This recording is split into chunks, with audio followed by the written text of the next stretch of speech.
നാട്ടിൽ നടക്കുന്ന ഏതൊരു ഇപ്പോൾ പ്രത്യേകിച്ച് ഇപ്പോൾ ഒരു സീസണാണ്, എല്ലാത്തിനും ഒരു സീസൺ ഉണ്ടല്ലോ.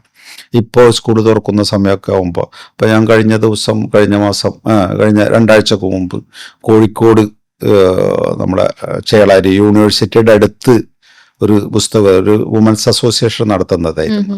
അതിൽ ചീഫ് ഗസ്റ്റ് ആയിരുന്നു.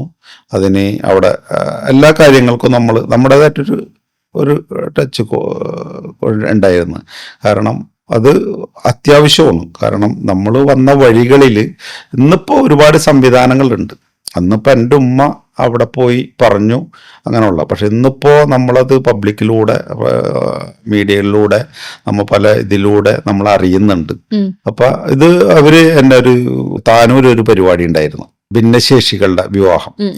അത് നമ്മളിപ്പോൾ ഒരു തണൽ ഫൗണ്ടേഷൻ്റെ ഒരു കൂട്ടത്തിൽ ഞാനും കൂടി ചേർന്ന് അതിൻ്റെ ജോയിൻ ഇതായിട്ട് നമ്മൾ ചെയ്യുന്നത്, അതിൻ്റെ കോൺട്രിബ്യൂഷൻ നമ്മൾ കൂടി ഉണ്ട്. അപ്പോൾ അവിടെ കഴിഞ്ഞ മാസം ഇതേമാതിരി തന്നെ ഭിന്നശേഷിക്കാർ, ഇപ്പോൾ ആരും പ്രത്യേകിച്ച് ചെയ്യാത്തൊരു കാര്യമാണ്.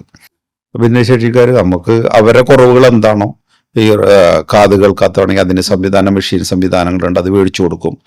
നടക്കാൻ പറ്റിയ സ്ട്രെച്ചർ കൊടുക്കും, വീൽ ചെയർ വേണ്ടിയവർക്ക് വീൽ ചെയർ കൊടുക്കും. പക്ഷെ അവർക്കും വികാരങ്ങളുണ്ട്, വിചാരങ്ങളുണ്ട്, ആഗ്രഹങ്ങളുണ്ട്. അത് അധികം ആരും പരിഗണിക്കാറില്ല.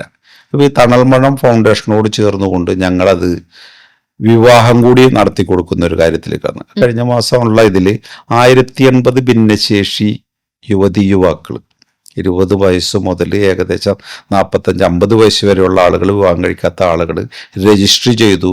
940 പേരോളം അന്നത്തെ ആ ഫംഗ്ഷന് രാവിലെ വന്നു. അത് രാവിലെ 8 മണി മുതൽ രാത്രി 6 മണി വരെ ആയിരുന്നു ഫംഗ്ഷൻ. ബ്രേക്ക്ഫാസ്റ്റ്, ഡിന്നർ, ലഞ്ച്, വൈകിട്ടത്തെ സ്നാക്സ്, ചായ, ഇതൊക്കെ കൊടുത്തിട്ടാണ്. ഒരാളെയൊന്നും ഒരു അഡ്മിഷൻ ഫീസോ രജിസ്ട്രേഷൻ ഫീസോ ഒന്നും മേടിക്കാതെ അത്രയും പേരെ നമ്മളവിടെ കൊണ്ടുവന്നിട്ട്, ഒറ്റക്കല്ലാട്ടാ, ഇതൊരു തണൽമരം ഫൗണ്ടേഷൻ എന്ന് പറഞ്ഞിട്ടൊരു ചാരിറ്റി സംഘടനകളോട് ഞാനും കൂടി ആഡ് ചെയ്തിട്ട് നമ്മൾ ചെയ്തതാണത്. അതിൽ നിന്ന് 232 പേരോളം തെരഞ്ഞെടുത്തു. അതായത് പല ജാതിയിൽപ്പെട്ട, പല മതവിഭാഗത്തിൽപ്പെട്ട, പല കാറ്റഗറിയിലുള്ള, അതുപോലെ നമുക്ക് വളരെ സംഘടനമായിട്ടുള്ള, ഇപ്പോഴും നമുക്ക് എന്നെ സംബന്ധിച്ചിടത്തോളം പറയുകയാണെന്നുണ്ടെങ്കിൽ ഇപ്പോഴും നമ്മുടെ അഹങ്കാരത്തിനൊന്നും കുറവില്ല. ഇതേപോലുള്ള സംഭവങ്ങൾ കണ്ടു കഴിഞ്ഞാലാണ് നമുക്ക് 2 കൈയും 2 കാലും ഉണ്ട്, ചെവി കേൾക്കുക, കണ്ണ് കാണാം, എല്ലാവിധ സൗകര്യങ്ങളും ഉണ്ടായിട്ടും നമ്മളിന്ന് വെട്ടിയും കുത്തിയും പല രീതിയിൽ പിടിച്ചടക്കാൻ വേണ്ടിയിട്ട് പലതും ത്യജിച്ചുകൊണ്ട്, പലതിനെ കണ്ടില്ല എന്ന് അടിച്ചുകൊണ്ട് വെട്ടിപ്പിടിച്ച് മുന്നേറാൻ വേണ്ടിയിട്ട് നടക്കുകയാണ്. ഇതുപോലുള്ള കുറവുകളുടെ ആളുകളെ നമ്മൾ കണ്ടു കഴിഞ്ഞാൽ പകുതി നമ്മൾ നന്നാവും. ഞാൻ അങ്ങനൊക്കെ നന്നായതാ തീർച്ചയായിട്ടും. അപ്പോൾ ഇങ്ങനെ ഒരു സംവിധാനം നടത്തി, അത് വർഷാവർഷം ഇനിയിപ്പോൾ ഒക്ടോബർ എൻഡില് തൃശ്ശൂർ വെച്ചിട്ട് നടത്തുന്നുണ്ട്.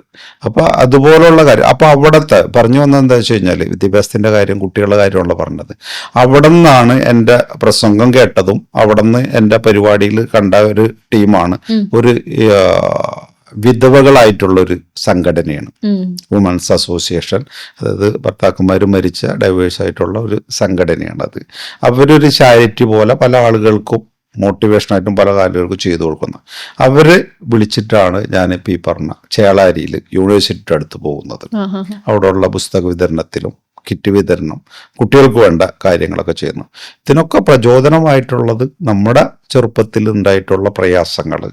ആ പ്രയാസങ്ങളെ, നമ്മൾ അനുഭവിച്ചിട്ടുള്ള പ്രയാസങ്ങൾ ഇന്ന് ഒരുപാട് ആളുകൾ അനുഭവിക്കുന്നുണ്ട്. അവർക്ക് ഏതെങ്കിലും ഒരു ഇപ്പോഴും പറയുന്നത്, നമ്മളൊരു 100% ആവശ്യക്കാരുണ്ടെങ്കിൽ 1-2% പേരിലേക്ക് മാത്രമേ നമ്മൾക്ക് എത്താൻ കഴിയുന്നുള്ളൂ. നമുക്കൊരു പരിധി ഉണ്ടല്ലോ, പരിമിതി ഉണ്ട്. അപ്പോൾ അത് വെച്ചിട്ട് നമുക്ക് മുന്നോട്ട് പോകാൻ കഴിയുന്നുള്ളൂ. അപ്പോൾ അതാണ് ഇപ്പോൾ ഒരു വിദ്യാഭ്യാസത്തിൻ്റെ കാര്യത്തിലായിരുന്നു. അതേപോലെ തന്നെ പ്രിയപ്പെട്ട മാതാപിതാക്കൾ, അപ്പോൾ അവരുണ്ടായിരുന്നെങ്കിൽ നമ്മൾ എത്രമാത്രം അവരെ സന്തോഷകരമായിട്ട് നോക്കാൻ കഴിയും. പക്ഷേ 2 പേരും 1994 വാപ്പയും 2002 ഉമ്മയും മരണപ്പെട്ടു. അപ്പൊ അവരെ ഓർമ്മക്കായി ഒരുപാട് ആളുകളുടെ ചികിത്സകൾ ഏറ്റെടുത്ത് അപ്പൊ നമുക്കൊന്നും ചെയ്തു കൊടുക്കാൻ കഴിഞ്ഞില്ല. നമ്മുടെ കഷ്ടപ്പാടും പ്രയാസങ്ങളും ഉണ്ടായ സമയത്തെയാണ് നമ്മുടെ മാതാപിതാക്കൾ എന്നോടൊപ്പം ഉണ്ടായിട്ടുള്ളത്, ഞങ്ങളോടൊപ്പം ഉണ്ടായിട്ടുള്ളത്. അപ്പൊ അവര് മരണപ്പെട്ടു പോയി. അപ്പൊ അവരെ ഓർമ്മക്കായി ശരിക്കും പറഞ്ഞാൽ കൊണ്ടാമ്പുള്ളി ചാരിറ്റബിൾ ട്രസ്റ്റ്, എൻ്റെ ഒരു വീട്ടുപേരിലെ ട്രസ്റ്റ് അങ്ങനെ തന്നെ രൂപീകരിച്ചുകൊണ്ട് പല രീതിയിൽ പല കാര്യങ്ങൾ സമൂഹത്തിന് വേണ്ടി, നമുക്കൊരു ചെറിയ ആയുസ്സുള്ളൂ, ആയുസ്സിൽ ഇപ്പോൾ ഒരു അത് നമ്മുടെ വരുമാനത്തിന്റെ ഒരു നല്ലൊരു പങ്ക് ആ വക കാര്യങ്ങളിലേക്ക് നീക്കി വെച്ചുകൊണ്ടാണ് മുന്നോട്ട്. ഇപ്പൊ വിദ്യാഭ്യാസം ഒരുപാട് പേരെ സഹായിക്കുന്നത് പറഞ്ഞല്ലോ. 10ാം ക്ലാസ്സിൽ നിർത്തേണ്ടി വന്നതാണ് വിദ്യാഭ്യാസം. ലോകം ഇത്രയും കണ്ടു കഴിഞ്ഞ് പല പല മേഖലകളിലേക്ക് എത്തുമ്പോൾ എപ്പോഴെങ്കിലും തോന്നിയിട്ടുണ്ടോ എനിക്ക് കുറച്ചുകൂടെ പഠിക്കായിരുന്നു, അങ്ങനെ ഒരു അവസരം ഉണ്ടായിരുന്നെങ്കിൽ? സത്യം പറയുകയാണെന്നുണ്ടെങ്കിൽ അങ്ങനെ ഒരു തോന്നലുണ്ടായിട്ടില്ല. കാരണം ഞാൻ അതിലൊരു ജീവിതത്തിന്റെ വിജയമായിരിക്കാം. നമ്മൾ പരാജയപ്പെടുകയാണെങ്കിൽ കുറച്ചുകൂടി പഠിക്കും. ഇപ്പോൾ ഞാൻ എപ്പോഴും ഒരു മോട്ടിവേഷനായിട്ട് പിള്ളേരോട് പറയുന്നത്, നമ്മൾ പല വേദികളിലും ഉദ്ഘാടന കർമ്മങ്ങൾക്കായിട്ടും പല ഇതിൽ പോകുമ്പോഴും നമ്മൾ പറയുന്നത് വിദ്യാഭ്യാസത്തിന് നല്ല മൂല്യമുണ്ട്. തീർച്ചയായിട്ടും എല്ലാവരും വിദ്യാഭ്യാസം ഇല്ലെങ്കിൽ വിജയിക്കുമെന്ന് പറയാൻ കഴിയില്ല. അപ്പൊ വിദ്യാഭ്യാസത്തിന് മുൻഗണന കൊടുക്കുക. പക്ഷെ പഠിക്കാൻ കഴിഞ്ഞില്ല എന്നുള്ളത് എനിക്ക് തോന്നുന്നത് അന്ന് 10ാം ക്ലാസ്സിൽ ജയിക്കുകയാണെന്നുണ്ടെങ്കിൽ ഇന്ന് ഞാൻ ചിലപ്പോൾ ഇവിടെ എത്തൂലായിരുന്നു.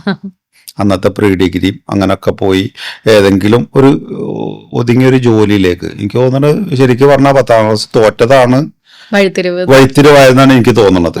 പക്ഷെ ആരും ഇതൊരു ഇതായിട്ട് എടുക്കരുത്, പോസിറ്റീവായിട്ട് എടുക്കരുത്, നെഗറ്റീവ് തന്നെയാണ്. പക്ഷെ എങ്കിലും എന്നെ സംബന്ധിച്ചിടത്തോളം കഥകൾ പറയുകയാണെന്നുണ്ടെങ്കിൽ അത് വീണ്ടും അടുത്തിന്റെ ചോദ്യത്തിന് ഉത്തരം പറയുകയാണെന്നുണ്ടെങ്കിൽ വീണ്ടും പഠിക്കാത്തത് ഇപ്പൊ വിദ്യാഭ്യാസം ഇല്ല എന്നുള്ളത് ഒരു കുറവായിട്ട് തോന്നുന്നുണ്ട്.